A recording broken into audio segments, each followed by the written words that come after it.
when you came to the States, where did you go? I actually went to Texas Women's University. Texas Women's University is in Denton, Texas. My sister went there before. So I thought, oh, that must be a good place. Never seen it, never saw it. And then it turned out it was a great place. It is a great place. For those of y'all that know, I'm from Texas. Yeah. So it is a great place. It's a great school. Wonderful school. They have an excellent library science program.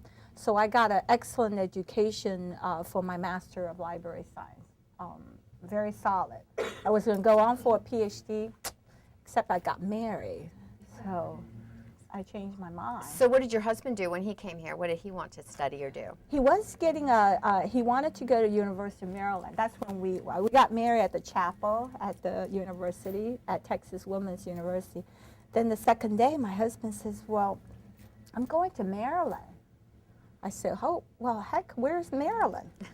So we pulled out the map, go, wow, here's Maryland. So we went to Maryland, and my husband changed field after receiving his master's of electrical engineering. My husband was a candidate for PhD for double E, artificial intelligence. And then he came home and says, I want to go to medical school. I want to change field. I said, well, you can't do that. Your job is to finish and go work for IBM until you pass away. You know? That was my plan. So he said, nope, I want to be a medical doctor. So I said, well, you know what? Go for it. Life is short. Just enjoy it. I don't want to talk about it. I want to see you finish. And he did. He's a cardiac anesthesiologist these days, practicing open heart surgery. He does that all day long. He's at Washington Hospital Center. I think it's really amazing. And I understand, and I think it's pretty common. Your husband's last name is not the same as yours. Correct. So is that common in your family tradition for women to keep their maiden names? True. My sister did it, now I've come to think of it. My husband is Dr. Chow, C-H-O-U, Dan Chow. He's incredible, too. I mean, he's an incredible, incredible man. But I think being married to you probably have to be pretty extraordinary. Yeah, he's a great man. Thank you. He is. He's awesome. So, and one of the things is you do a lot to support the hospital where he works. Yes. Let me just make a short, brief plug. Washington Hospital Center is the nation's capital's largest tertiary hospital. It's really located in the part of the Washington, D.C. are very underserved. And Hospital Center continue to do free work for people who are less fortunate than you and me. So they do more than $100 million free surgery, free care to the people in the nation capital city.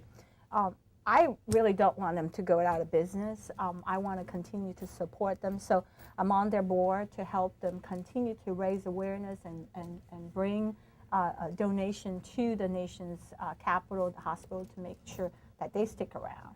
I think that's wonderful how much you support the community. Let's go back now and talk about when you graduated from college and what your first job was. What did you do?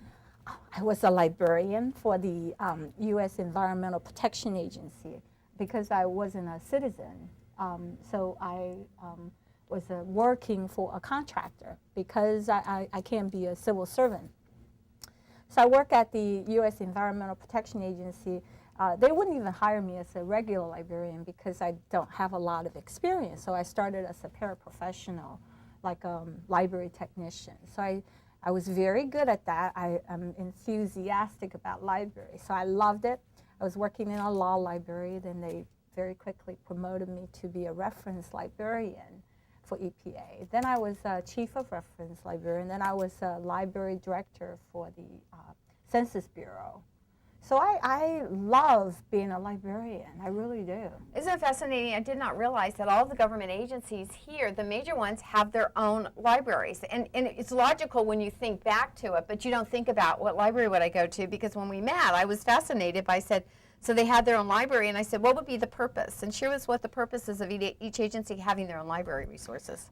For instance, you know, at EPA, urban runoff is a huge issue. Then we will help the water resources people, soil people, toxic material people to figure out what is the urban runoff at, say, Yosemite Park. Because if you do enough researches, then you'll be able to predict the future issues and how to take care of it. So those are the kind of things that I love to do, and I have a real good neck for that. I think that's fascinating. So your curiosity is a driving factor for you. Yes. I think curiosity and knowledge is really, really important for you.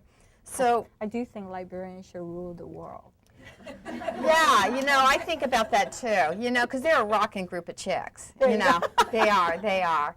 Well, obviously, maybe, I think we've all stereotyped librarians, and I think you've really just kind of skewed that for all of us now, because that just blew me away when we had our conversation. I learned that was your background. So where did you go following that journey? Turned out that I have a real natural talent to sell stuff. But because I have a library background, so I decided I should sell library services because, first of all, I know how to deliver. I can do pretty much everything in a library. So I started selling library services. So tell us first what a library service might be and what they might need. Correct. All the federal libraries back in the old days when they have a little bit more money, so they would outsource the cataloging services. They would outsource the reference services. They would outsource having a private company to come in because we're cheaper labor than federal, employees because we're not having huge pension, we're not having a huge salary. So having a private company to come and run your library is a lot cheaper option. So they will outsource these functions to provide library services. So, but it's seamless. So when you walk into EPA library, you don't say, well, which one is a contractor? You can't really see. So turn out that's the services that I was good at selling. Because I'm a librarian, I can really sell that. Very logical. But then turn out that I can sell other things too. But if I can sell library like hotcakes, I'm pretty sure I can sell everything. So that's how I started. So you ended up moving to working for contract service, and you raised your hand, said, I can sell library services. So how did you make the next step to starting your own company? What happened? What was the journey there? I started at EPA, and I really learned firsthand how to deliver the services, how do you hire the right people to deliver the services. And then I was working for a company, and the vice president of the company, the co-owner, was very good. He kind of took me under his wing and showed me.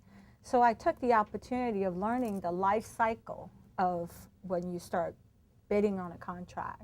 How do you hire the right people? How do you, when you win the contract, how do you deliver the services?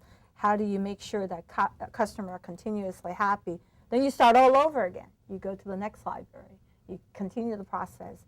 And then, so the federal procurement process, I came to know, I came to understand, came to kind of say, I can do this. This is what I do. So, and then I worked for another company, and I was their vice president for 9 years, 8-9 years, and it was really happy time. I enjoy working for the owner. I was led to do whatever I want to do within information and library science area. My goodness, we were just taking off. Who would have known? Library services like the hottest thing.